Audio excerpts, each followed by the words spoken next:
What if the person you think you are is nothing more than an elaborate lie you've been telling yourself your entire life? Every morning, you wake up and slip on this mask. It fits so perfectly now that you've completely forgotten it isn't your actual face. You move through your day playing this role. You play it well, so convincingly that even you believe the performance. But somewhere deep down, in those quiet moments before sleep, you feel it. That nagging sense that your authentic self is sitting in the basement of your consciousness, watching this whole theatrical display of who you think you're supposed to be. Carl Jung spent his entire life studying this exact phenomenon, the gap between who we pretend to be and who we actually are. What he discovered: it will disturb everything you believe about human nature, power, and what it really means to live authentically. Here's what's really happening to you right now, and this might sting a little. You possess immense power, more than you realize, but you've been conditioned, trained almost, to give it away to everyone except yourself. Think about yesterday. How many times did you hand over your emotional state to whoever happened to be around you? Your mood shifted based on their energy, didn't it? You let external circumstances, things completely outside your control, determine your worth. You allowed other people's opinions, people who barely know themselves, to shape your decisions. Meanwhile, the source of true strength, it just sits there, locked away. Why does knowing yourself feel so damn threatening? And this is where it gets uncomfortable. Self-knowledge demands that you face the parts of your personality you've spent years, maybe decades, trying to hide.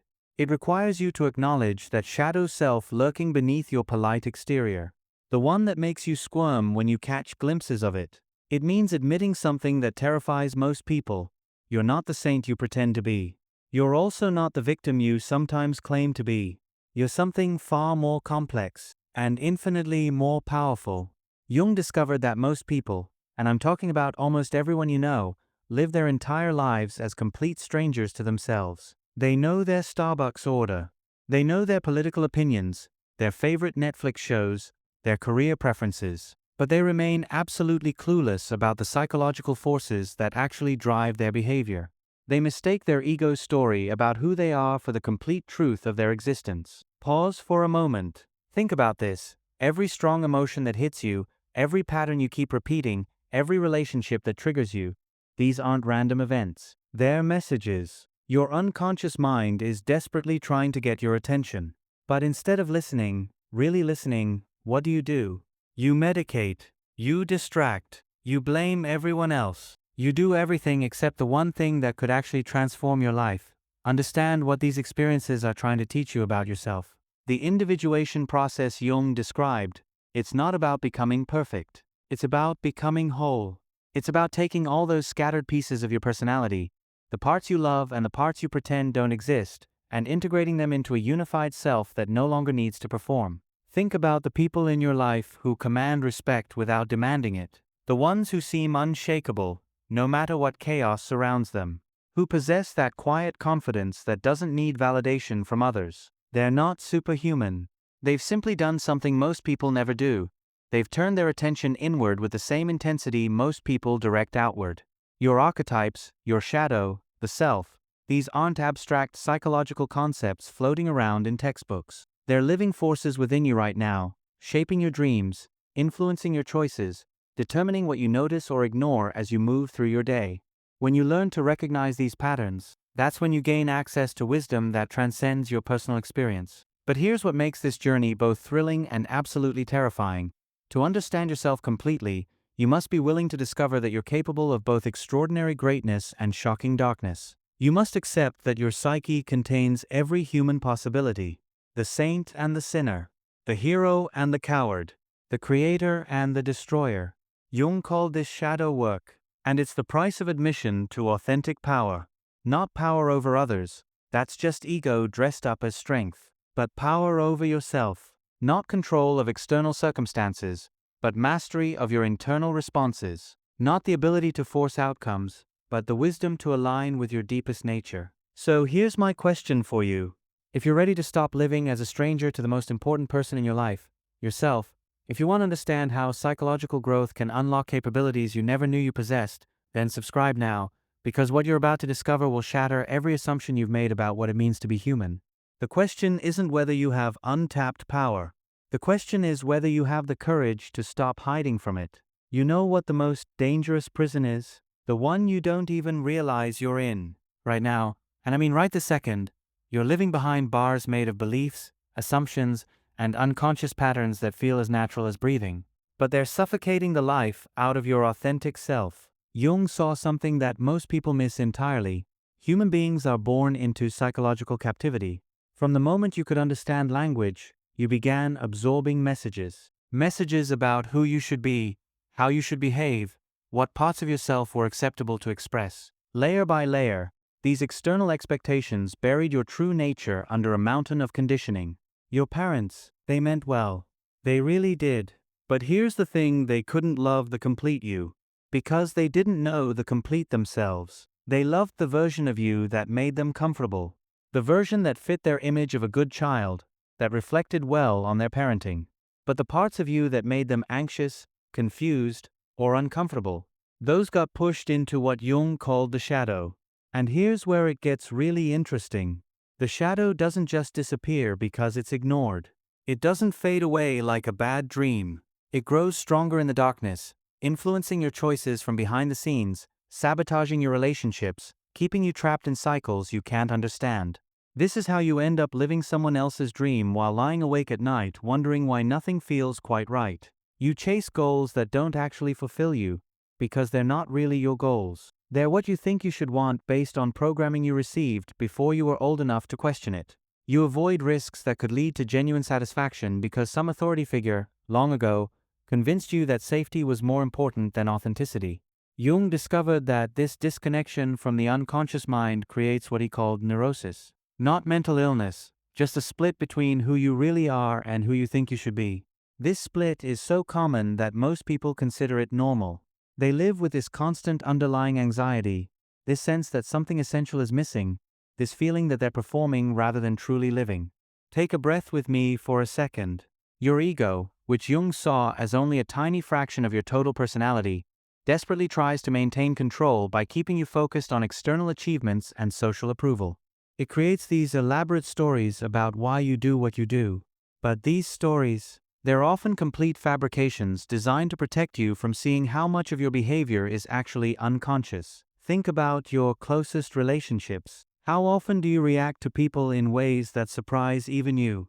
How frequently do you find yourself saying things you later regret, or feeling emotions that seem way too intense for the situation? These aren't character flaws. They're symptoms of living disconnected from your unconscious mind. Your unconscious contains everything you need to live powerfully. But accessing it, that requires giving up the illusion that your conscious mind is running the show. It means acknowledging that you're far more complex than your ego wants to admit. It means accepting that some of your most cherished beliefs about yourself might be defensive constructions rather than truth. This is why inner work feels so threatening. It's not just about changing your behavior or thinking more positively. It's about fundamentally questioning the very foundation of your identity. It's about discovering that the person you think you are is just one possibility among many, and often not the most authentic one. Jung understood that knowing who you are requires courage, real courage, because it means facing the parts of yourself you've been taught to see as unacceptable. It means acknowledging your capacity for selfishness, anger, desire, and all those human experiences that don't fit the image you're trying to maintain. But here's what your ego desperately doesn't want you to realize. These shadow aspects aren't your enemies. They're sources of energy, creativity, and power that have been cut off from conscious use. When you try to eliminate parts of yourself, you also eliminate the strengths those parts contain.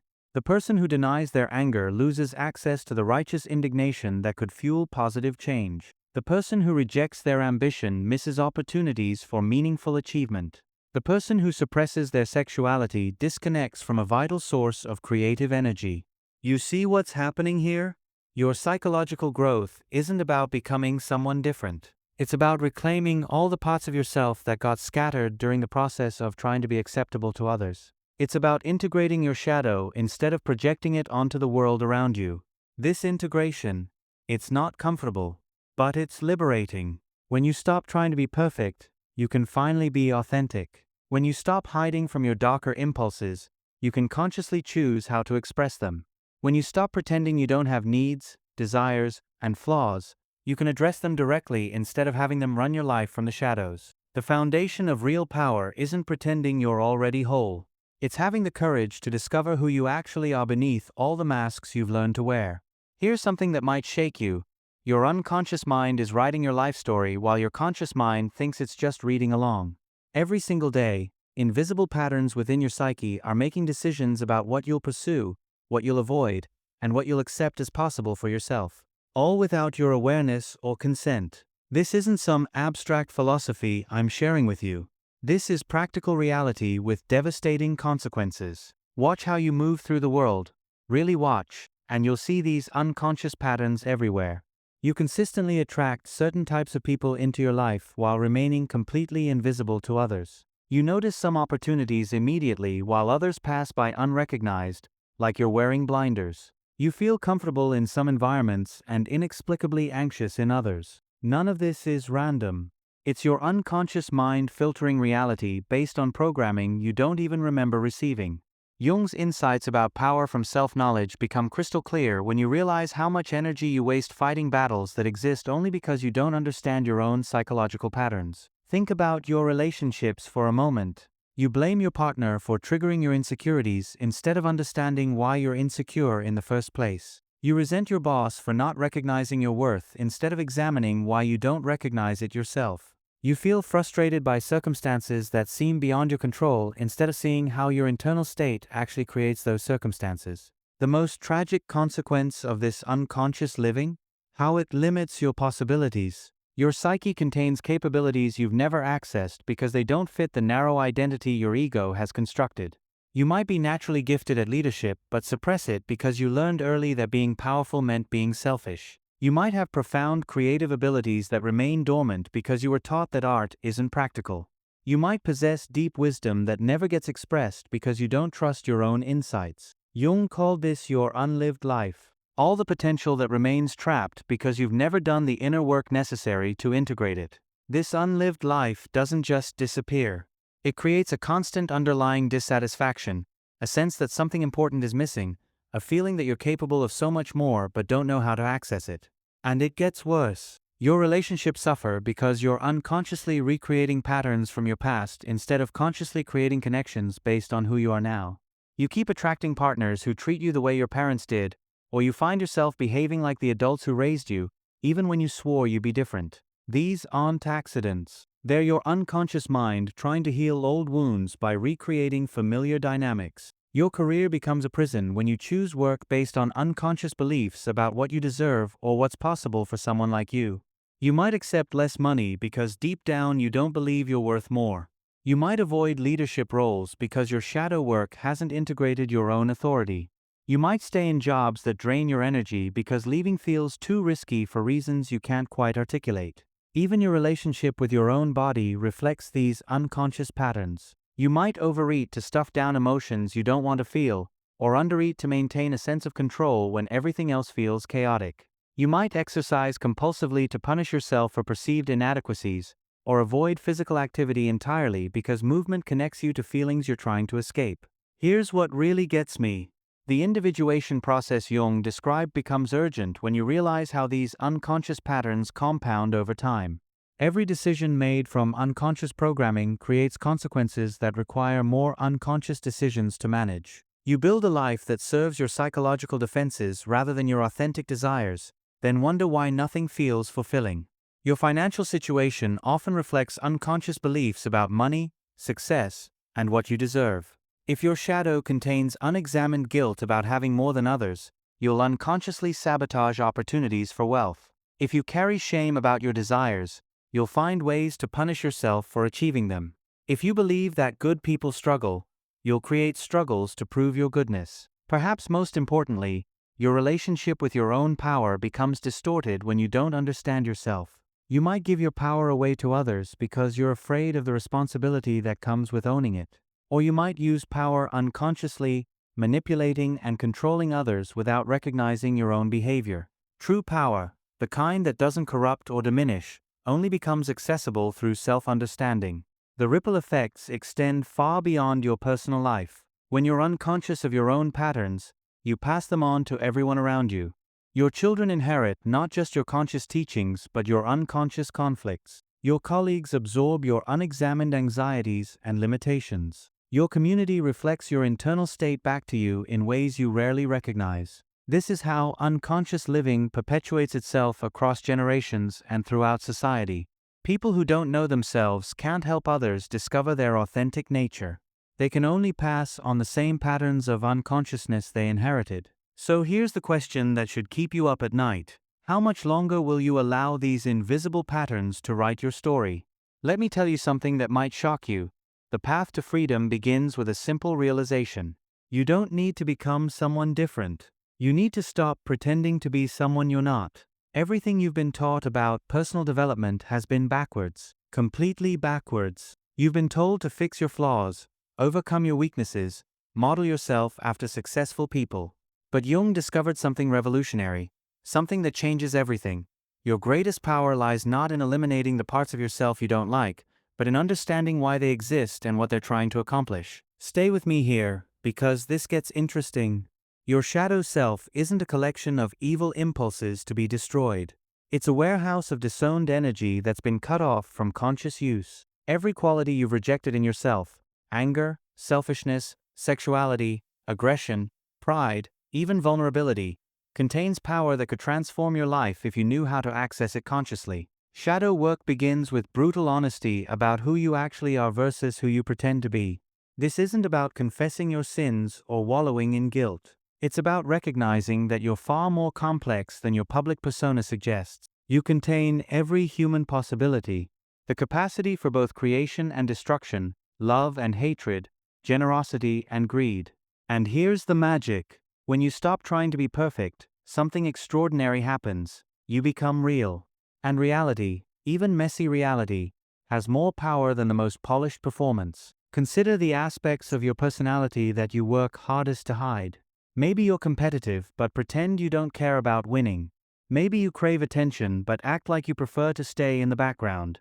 Maybe you have strong opinions but present yourself as agreeable and easygoing. These suppressed aspects don't disappear. They operate unconsciously, creating internal conflict and external confusion. Jung's approach to psychological growth isn't about changing these qualities. It's about integrating them consciously. When you acknowledge your competitiveness, you can channel it into healthy achievement instead of letting it sabotage your relationships through passive aggression. When you own your need for recognition, you can pursue visibility directly instead of manipulating others for attention. When you express your authentic opinions, you attract people who appreciate your real perspective instead of those who only like your mask. The individuation process requires something most people find terrifying. You have to become curious about your own reactions instead of immediately judging them. When someone triggers strong emotions in you, instead of focusing on their behavior, ask yourself, what is this reaction teaching me about myself? When you notice patterns repeating in your life, instead of blaming circumstances, explore, how might I be unconsciously creating these situations? This inner work reveals something profound. You're not a victim of your unconscious mind. You're its collaborative partner. Your unconscious communicates through symptoms, dreams, emotional reactions, and recurring patterns. When you learn its language, you can work with it instead of being controlled by it. Jung's insights about self-understanding transform your relationship with difficulty itself. Problems stop being things that happen to you and become information about aspects of yourself that need integration. Relationship conflicts become opportunities to recognize your projections. Career challenges become invitations to examine your beliefs about success and worth. Health issues become messages about how your lifestyle aligns with your authentic needs. Your archetypes become practical tools for navigation rather than abstract concepts. When you recognize which archetypal patterns are active in your life, whether you're operating from the warrior, the lover, the sage, or the innocent, you can make conscious choices about how to express these energies rather than being unconsciously driven by them. But integration isn't a destination you reach and then maintain. It's an ongoing practice of paying attention to your inner world with the same curiosity you direct toward external events. It's learning to treat your dreams, fantasies, and emotional reactions as valuable information rather than random noise. This process changes how you show up everywhere. When you understand your own motivations, you stop being manipulated by others who exploit your unconscious triggers. When you integrate your shadow, you stop projecting your disowned qualities onto people around you. When you align with your authentic nature, you stop wasting energy trying to be someone you're not. The transformation isn't comfortable. It requires you to question beliefs you've held your entire life. It asks you to acknowledge aspects of yourself you've been taught to see as unacceptable. It demands that you take responsibility for patterns you'd rather blame on others. But here's what makes this different from every other approach to change. You're not trying to become perfect. You're learning to become whole. And wholeness includes everything: light and shadow, strength and weakness, success and failure. When you stop trying to eliminate parts of yourself and start integrating them consciously, you access power you never knew you possessed. Not the brittle power of control, but the flexible strength of authenticity. Not the exhausting power of performance, but the sustainable power of alignment with your true nature. Take a deep breath with me. In the end, there is only one truth that matters, one truth that changes everything once you really understand it. You are not broken, and you never were. Every system, every authority, every voice that convinced you something was fundamentally wrong with you, they were speaking from their own unconsciousness. The very qualities you've spent years trying to fix, overcome, or eliminate. Those are the raw materials of your authentic power. Jung's greatest insight wasn't about psychology or therapy. It was about the nature of human wholeness. He saw that what people call their problems are usually symptoms of being disconnected from their complete self. Listen to this carefully. Depression often masks unexpressed anger. Anxiety frequently signals suppressed excitement. Relationship conflicts typically reflect internal divisions you haven't integrated yet. You've been trying to solve the wrong puzzle this entire time. You thought you needed to become someone better, someone different, someone more acceptable to others. But the real challenge was always about accepting who you already are, completely, without reservation, without the constant editing and improvement projects. This doesn't mean becoming passive or accepting limitations. It means recognizing that your authentic self is already equipped with everything needed to create the life you truly want. Not the life you think you should want. Not the life others expect from you, but the life that emerges when you stop fighting your own nature. Jung called this the self with a capital S, not your ego's narrow definition of who you are, but the totality of your being that includes both conscious and unconscious elements. This self doesn't operate according to social conventions or external expectations. It has its own intelligence, its own purposes, its own way of moving through the world. And when you align with this deeper self, something remarkable happens. You stop needing external validation because you have internal authorization. You stop fearing other people's opinions because you know your own worth. You stop trying to control outcomes because you trust your ability to navigate whatever comes. This isn't spiritual bypassing or positive thinking. This is psychological maturity, the recognition that your psyche is far more complex and capable than your conscious mind imagined. Your unconscious isn't your enemy. It's your ally, containing wisdom, creativity, and solutions that your rational mind couldn't generate alone. The individuation process Jung described ultimately leads to this realization. You are both the artist and the artwork of your own life. You're not a victim of circumstances, genetics, or past experiences. You're an active collaborator in creating your reality through the choices you make about how to integrate and express all aspects of your nature. Shadow work reveals something beautiful. Your so-called negative qualities aren't character defects. They're sources of power that haven't been consciously directed. Your anger can fuel justice. Your selfishness can create healthy boundaries. Your pride can generate the confidence needed for bold action. Your fear can provide wisdom about real dangers. But perhaps the most liberating realization is that psychological growth never ends, and this is a gift, not a burden. You don't have to achieve some state of perfection and then maintain it. You get to keep discovering new depths within yourself, keep integrating new aspects of your nature, keep expanding your understanding of what it means to be authentically human. This ongoing process means you never have to be bored with yourself. There are always new territories to explore within your own psyche. Always new ways to express your essential nature. Always new levels of integration possible between your conscious intentions and your unconscious wisdom.